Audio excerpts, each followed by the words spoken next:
Good afternoon. This is Arthur O'Neill on the floor of the House of Representatives. We were called into a session today, a veto session, by the Speaker of the House of Representatives. He gave us about 24 hours notice of his intention to call a session to do an override of the governor's veto. Now, House Republicans have been calling for an override of the governor's veto, and you might ask yourself, why weren't we enthusiastic and in favor of coming in today? The reason is that the Speaker knew that most of the Democrats who had voted with the Republicans to pass the bipartisan budget were out of state. So today was really just political theater, just a publicity stunt that the Speaker was engaged in as a way of trying to diffuse some of the pressure that's being brought to bear on him for his failure to bring forward a budget. Now, today there was nothing that was done. The rules of the procedure here would have required someone on the prevailing side to make a motion to reconsider the budget.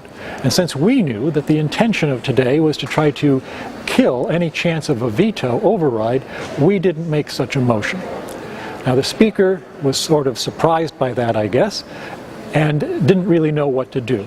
So what happened was that the Majority Leader got up and did a sort of rambling stream of consciousness expression of a hope that maybe we could somehow pass not a budget, not even a one-year budget, not a two-year budget, but maybe a half-a-year budget, maybe not a time period of any kind, but maybe a budget that voted for all of the revenue increases that the Democrats want, but none of the spending cuts that are necessary.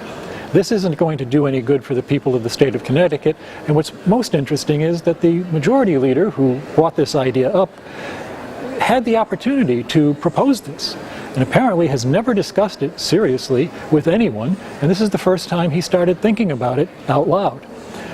Now, we are still in a position to do an override of the budget.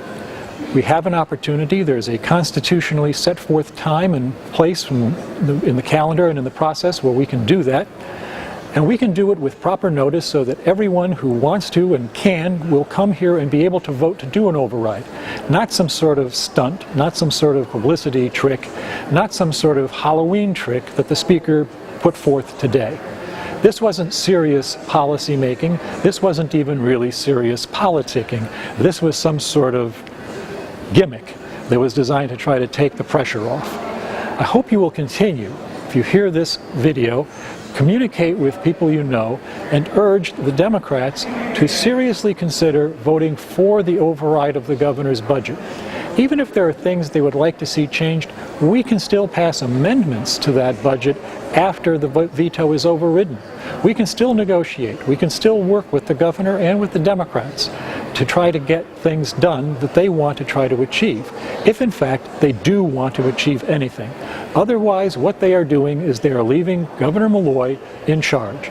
By abdicating their responsibilities to pass a budget, they are basically empowering Governor Malloy to act as a dictator in the state of Connecticut. Please communicate with anyone you know and urge them to support a real effort at an override of the budget and not the sham that we witnessed here today.